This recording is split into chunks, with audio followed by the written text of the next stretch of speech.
Video game companies have to make decisions all the time. Sometimes they're good, a lot of the time, well, let's just say business people don't understand why gamers like stuff. Hi folks, it's Falcon, and today on gameranx, 7 game company decisions that backfired badly, part 2. FIFA on Switch is a copy-paste once again. Let's start with something that hasn't necessarily backfired all that badly. Like, there weren't any careers ruined or companies destroyed here, but EA's handling of the FIFA license, especially on Switch, has caused kind of a huge erosion of fan support.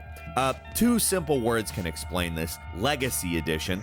What's a Legacy Edition, you might ask? It's what every FIFA game that has appeared on the Switch since, let's see, 2019 has been? So you'd have to go all the way back to 2019 to see a FIFA game on Switch that's seen any kind of updates. And even back then, that version was considered subpar compared to the versions the game's seen on the other major consoles. Let's just be blunt here. The Legacy Edition moniker means that the only updates this series has gotten on the Switch for the past few versions are the roster. That is it. It updates the team and club information, and as far as we can tell, they don't do anything else. Like, it was bad in 2019, it was bad in 2020, but it's getting pretty ridiculous in 2021. Like, check out this article from mynintendonews.com. FIFA 22 is gonna be another Legacy Edition game. Everyone makes fun of modern yearly release cycle sports games for being the same, but in this case, it's literally true. Absolutely nothing has been updated on these games for years outside their rosters. For whatever reason, EA wants to put as little effort as possible into their Switch releases, even though you have to imagine there's a pretty big intersection of FIFA fans and Switch owners.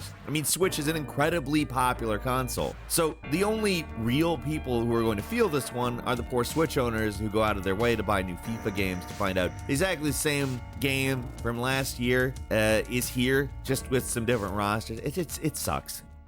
At number 6 is the Sega Saturn launch, a decision that really backfired. Back during its golden age, Sega was practically neck and neck with Nintendo for the video game market share, but at the tail end of Genesis's life cycle, corporate infighting between Sega of Japan and Sega of America, along with misguided and confusing software releases, nearly destroyed the entire company. Okay, maybe that's a little dramatic. I don't know how much they really ended up losing, but for a few years, the big two were Nintendo and Sega, and now Sega's just a third-party publisher for the big 3. We don't want to knock Sega here, because they are still making fantastic games, but corporate made some pretty boneheaded mistakes during the course of this. And maybe the worst of all of them was the botched launch of the Sega Saturn specifically. Now, Saturn was not a bad console actually, but Sega's handling of the launch was pretty misguided. In North America, it launched shortly after the failed 32X add-on for the Sega Genesis, and when I say shortly, I mean really damn quick. The 32X, according to Wikipedia, came out November 22nd, 1994, and the Saturn ended up coming out only a few months later on May 11th, 1995. That's only like 5 months between 2 major hardware releases, and neither of them were cheap. The 32X was $159.99 in 1994,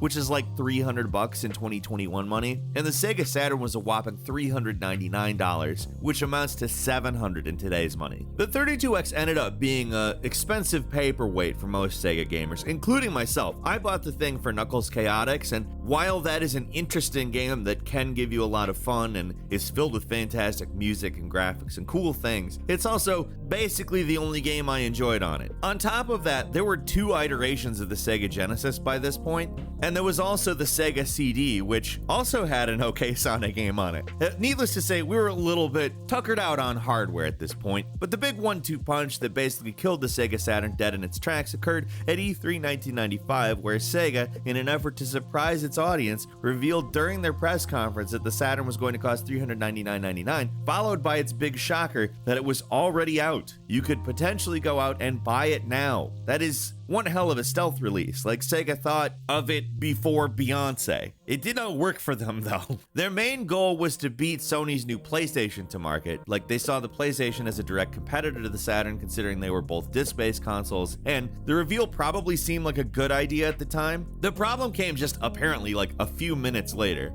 This is the infamous part. During Sony's press conference, head of development Steve Race came to the podium and just said $299. The PlayStation was $100 cheaper than the Saturn Saturn, immediately making it the console to get. The PlayStation had bigger exclusives, apparently it was easier to develop games for, and just had a lot more momentum behind it than the Saturn. Sony basically ended up taking Sega's place among the big console manufacturers, although it didn't happen immediately. RIP to a real one in the Sega Dreamcast, which, probably one of the best software lineups of all time, but the Sega Saturn launch can be seen as the beginning of the end. At number 5 is Valve's attempt to copy the success of Hearthstone with Artifact. For a little while there, instead of being the innovators that Valve, the creators of Half-Life, Portal, and a little thing called Steam, are famous for being, they instead tried to leech off the success of other already proven games. So they decided to try that strategy again with Artifact, which, while actually being pretty significantly different in playstyle from Hearthstone, is pretty clearly inspired by the success of that game. Bring in the megastar designer of probably the biggest CCG game in the world, Magic the Gathering's Richard Garfield, and it probably seemed like it was a recipe for printing money, but the game ended up a huge failure and a black mark on Valve. So, what went wrong? It's hard to point to one specific thing that ended up killing Artifact. It was a sort of death by 1,000 cuts type situation. Probably the biggest issue though was the price. Unlike Hearthstone, which was free to play, you had to drop $20 to get access to Artifact. And you'd think, it being a standard buy game, that it wouldn't nickel and dime you from there, but no. If players wanted to be competitive, they had to either buy packs, which cost real money, or win competitive games that you also had to pay to get into using these tickets that were sold in packs of 5. Keep in mind, Artifact went through a lot of changes during its run, so these numbers probably changed at some point, but at release, this was probably the number one thing people were complaining about. A lot of players didn't like the gameplay either. Many accused the game of being too random and long. As players and Twitch viewers dwindled, the Twitch category for the game was, for a brief moment, filled with people streaming movies and porn, thinking that nobody cared about that it was going on the Artifact tab. They eventually tried to reboot it with Artifact 2.0, but by that point the damage was already done, and development on the game ended in early 2021. I don't want to just purely bash on the game, like there's people out there that really like this and thought it was misunderstood, but for a lot of reasons it just did not work out. At number 4, when Silicon Knights sued Epic Games but lost everything. When it comes to backfires in gaming, it might just be the biggest. This whole situation backfired on Silicon Knights hard, and this whole lawsuit was a death blow that killed the company. Forbes has a great article that summarizes the whole story, but the basics are that in 2005, Silicon Knights and Epic Games, of Fortnite and Unreal Engine fame, signed a deal where all future games by Silicon Knights would use Epic's Unreal Engine. This sounds like about as safe a bet as any. The Unreal Engine was and still is one of the most used engines in game development, period. Many games that use it, it's almost harder to find a list of games that don't use it. It is a ubiquitous engine. But for whatever reason, Silicon Knights wasn't happy with the Unreal Engine and wanted to develop their own engine instead, so they did. So in 2007, Silicon Knights sued Epic for a breach of contract, basically saying that the Unreal Engine was unfinished and they were collecting license fees while leaving the engine itself unfinished. There doesn't seem to be a lot of information out there on exactly why Silicon Knights and their president Dennis Dyack were thinking would work about this lawsuit, but to make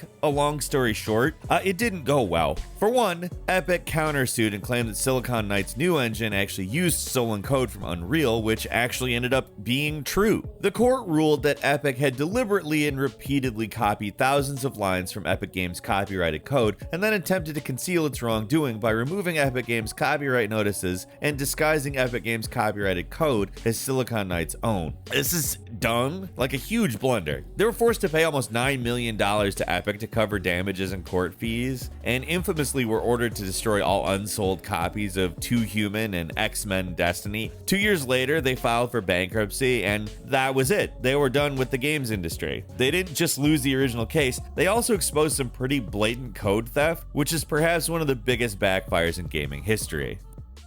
At number 3, the gang makes a looter shooter, also known as Anthem. What more do we really need to say? We could just say that you could check out this massive Jason Schreier article that meticulously breaks down the many ways that Bioware failed in creating a new IP. No, it didn't kill Bioware, but it got really close, and it's only because of how much EA seems to value the Bioware brand that they didn't kill Bioware, because they've killed so many great studios for a lot less than this. These days, it feels like Bioware is holding on by a thread. It's only through the promise of future games like Dragon Age 4 and a new Mass Effect that the studio has any fan support left. Reading about it, the game seemed doomed from the start. I can't figure out why Bioware, a company famous for complex single-player RPG experiences with a focus on story, would pivot to a games-as-a-service multiplayer game. Like, sure, people like Mass Effect 3 multiplayer, but Anthem was going to be significantly bigger than that, and really nothing like it. But the problems actually ran a lot deeper than that. It seems like for a long time, they didn't really know what the game was going to be. Even after 4 years of pre-production, they did not have a solid direction for the game. Like, it wasn't until 2017 that they'd even made the decision to put in flying, like the main way you get around in the game. They'd apparently waffled back and forth about it for years, and it took an EA executive insisting that the game have the flying mechanic after playing a demo of the game with the feature included for them to actually decide. And keep in mind, the game only came out 2 years later in January of 2019. So for the majority of development, they didn't even know that the central mechanic of the game was going to be included. The whole thing sounds like a huge mess. The leaders refused to compare the game to Destiny and didn't want the game to be like it, so the game ended up shipping with issues that Bungie had figured out many years earlier because they just didn't want to compare their game to it. Like, they struggled with the Frostbite engine too. The story changed drastically multiple times. The E3 2017 demo was basically made up whole cloth, and the problems just go on and on. It was a game BioWare wasn't ready to make, and the end product obviously suffered. I think EA and them were hoping for a huge hit like Destiny, but instead they got a huge critical flop. At number 2, promising too much and under-delivering in every way with Mighty No. 9. What makes the story of Mighty No. 9 so unique as a gaming backfire is how it was a Kickstarter game. A game that wasn't funded, at least at first, by a big game publisher, but rather crowdfunded by a group of passionate fans. And even though the game that was being promised, a Mega Man throwback game, wasn't really that ambitious, the scope of the project and a whole lot of missteps turned out to make what should have been an easy slam dunk into a Hail Mary three-point shot that just went way off track.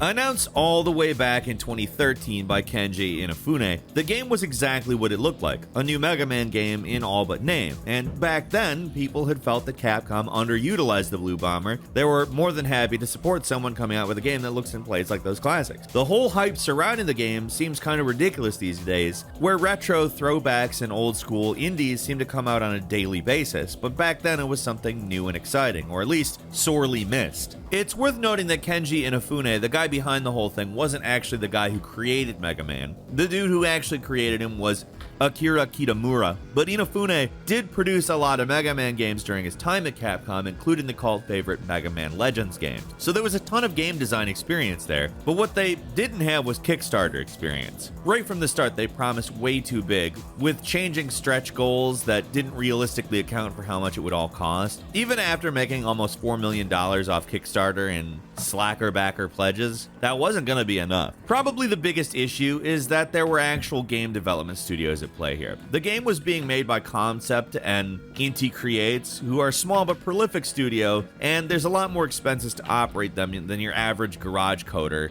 that many Kickstarters are being operated by. Another problem with the whole thing was how the focus on the actual game got lost. Inafune tried to sell Mighty No. 9 as this big multimedia property with a cartoon and a manga and all this extra stuff that just seems like a distraction from, making the game. While the game was still being made, Concept came out with another Kickstarter for another Mega Man Legends expired game called Red Ash that went nowhere. There was a community drama, lack of communication with the backers, the list of issues just goes on and on, but what it really boils down to is that the end result was really disappointing. It is just not that good of a game, and it looks especially bad when compared to the next actual Mega Man game, Mega Man 11. There was a ton of respect for Kenji Inafune before this whole thing, but now his name is forever associated with the mess that is Mighty No. 9.